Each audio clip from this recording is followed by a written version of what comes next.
Assalamualaikum saya ucapkan kepada Sobat. Hari ini saya akan membentangkan tinjauan institusi. Misi muzium ini adalah untuk meraihkan ikatan antara manusia dan kucing. Ini adalah bagi memastikan masyarakat memupuk penghargaan terhadap pelbagai kucing dan berusaha dalam memelihara kucing. Okey.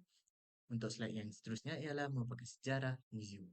Muzium ini ditubuhkan pada tahun 1993. Muzium Kucing Sarawak adalah sebuah institusi yang agak baru dan dilahirkan dari semangat yang amat berhormat Pehin Sri Haji Abdul Taib Mahmud, iaitu yang merupakan Ketua Menteri Sarawak pada tahun 1987. Pada mulanya, ini merupakan sebuah koleksi persendirian.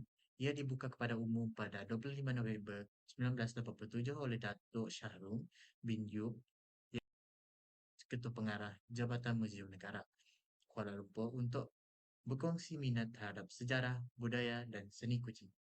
Itu sahaja dari saya. Sekian, terima kasih. Salam sejahtera kepada sobat. Nama saya Eric Tuzeming, nombor metrik 98850. Saya akan membentangkan penilaian operasi semasa. Dalam bahagian ini, terdapat beberapa perkara akan dianalisis dan dilihat, iaitu pengalaman pelawat, pemasaran, pameran, kaki tangan, dan kemampuan kewangan. Yang pertama iaitu pengalaman pelawat. Dari segi pengalaman pelawat ini, seperti pengaji telah melihat dalam Muzium Kucing terdapat pelbagai koleksi dalam pameran tersebut. Namun, pengaji berpendapat bahawa tiada kelangsungan pameran digital. Ini dapat dikatakan demikian kerana pengaji berpendapat bahawa muzium dan galeri harus mempunyai teknologi digital ataupun seni interaktif. Hal ini kerana perlu selaras dengan zaman kini ataupun mengikut generasi yang akan datang. Yang kedua iaitu pemasaran. Dalam Muzium Kucing dapat dilihat bahawa Muzium Kucing lebih tuju kepada pencinta haiwan iaitu kucing, dan boleh dikatakan bahawa sangat berfokus dengan haiwan kucing seperti mempunyai pelbagai jenis seni seperti kraft tangan, lukisan dan artifak. Namun demikian, Muzium Kucing kurang dari segi informasi, dan ini menyebabkan sesebuah muzium kucing kurang mendapatkan pengunjung. Seterusnya iaitu pameran. Pameran dalam Muzium Kucing lebih berfokus kepada pameran sejarah, dan pameran Muzium Kucing adalah sangat unik. Namun pengaji masih juga berpendapat bahawa kurang interaksi seperti dari segi teknologi imersif, dan pengaji berpendapat bahawa teknologi imersif ini sangat penting kerana dia membawa keterlibatan emosi untuk menghayati sesebuah pameran. Tidak lupa juga dengan kaki tangan, iaitu kaki tangan di Muzium Kucing sangat berintegriti dan beretika kerana mereka sangat mengikuti dengan SOP dan perusahaan yang ada di muzium dan galeri.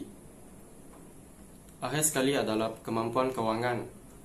Secara mata kasar, pengaji melihat dan juga mendapat maklumat daripada temu bual oleh pekerja di sana iaitu Encik Wan Muzaki, menyatakan bahawa terdapat koleksi yang berharga di pameran Muzium Kucing tersebut. Namun terdapat faktor yang menyebabkan Muzium Kucing kurang dari segi ekonomi dan pendapatan kerana kurang pembaharuan dan kurang pengunjung.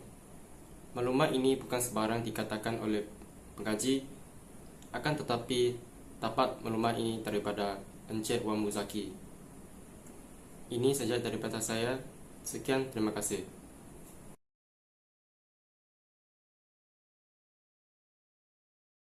Salam sejahtera, saya Silviana Suziani, anak Ayum, nombor metrik 100959.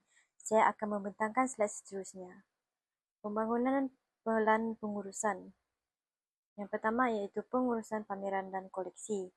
Untuk meningkatkan pengurusan pameran dan koleksi, muzium boleh menggunakan teknologi moden seperti inventory digital yang membantu memantau koleksi dengan lebih teliti, membolehkan pengemaskinian data secara real time, mengurangkan risiko kehilangan maklumat penting, dan memudahkan kaki tangan untuk mengakses maklumat setiap koleksi dengan lebih pantas.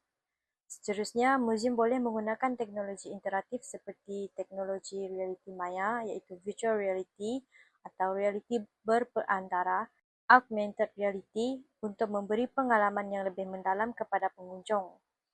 Untuk penyimpanan koleksi, muzium boleh menyediakan ruang khas yang memenuhi piawaian suhu, kelembapan dan pencahayaan yang sesuai dengan menggunakan teknologi pemantauan pintar seperti sensor suhu dan kelembapan automatik. Yang kedua adalah pengalaman pelawat dan penglibatan. Untuk meningkatkan pengalaman pelawat, muzium boleh mengimplikasikan teknologi interaktif seperti realiti berperantara AR dan realiti maya iaitu VR. Teknologi ini boleh memberi pengalaman yang lebih menyeronokkan dan mendalam kepada pengunjung. Seterusnya, muzium boleh mengadakan program pendidikan dan bengkel untuk meningkatkan penglibatan pelawat di muzium. Selain itu, aktiviti seperti permainan pendidikan untuk kanak-kanak atau lawatan berpandu untuk sekolah-sekolah boleh menjadikan muzium lebih menarik dan menyeronokkan. Seterusnya ialah pemasaran dan jangkauan komuniti. Untuk strategi pemasaran, muzium boleh memanfaatkan platform media sosial seperti Instagram, Facebook dan TikTok untuk berkongsi gambar dan video menarik mengenai pameran serta aktiviti yang dijalankan. Untuk jangkauan komuniti, muzium boleh mengadakan bengkel seni atau lawatan pendidikan untuk sekolah serta menjalankan kerjasama dengan artis tempatan serta menawarkan promosi serta potongan harga pada hari tertentu. Seterusnya ialah pengurusan kaki tangan dan sukarelawan. Untuk meningkatkan pengurusan kaki tangan, muzium harus menyediakan latihan dan perjumpaan secara berkala, serta menggalakkan kaki tangan untuk mengikuti kursus atau seminar luar. Untuk sukarelawan pula, muzium boleh melaksanakan program pengiktirafan seperti pemberian sijil atau peluang terlibat dalam acara khas, memberi latihan asas kepada sukarelawan serta menyediakan ruang untuk sukarelawan berkongsi maklum baklas dan cadangan yang boleh membina atau meningkatkan pengalaman pelawat. Itu saja daripada saya. Sekian, terima kasih. Assalamualaikum dan salam sejahtera. Saya Iskandar bin Dollah, nombor matrik 99181. Dan saya akan membentangkan bahagian kelestarian kewangan muzium. Untuk memastikan kelestarian kewangan Muzium Kuching hendaklah merancang bajet tahunan untuk mengelakkan berlakunya defisit kewangan.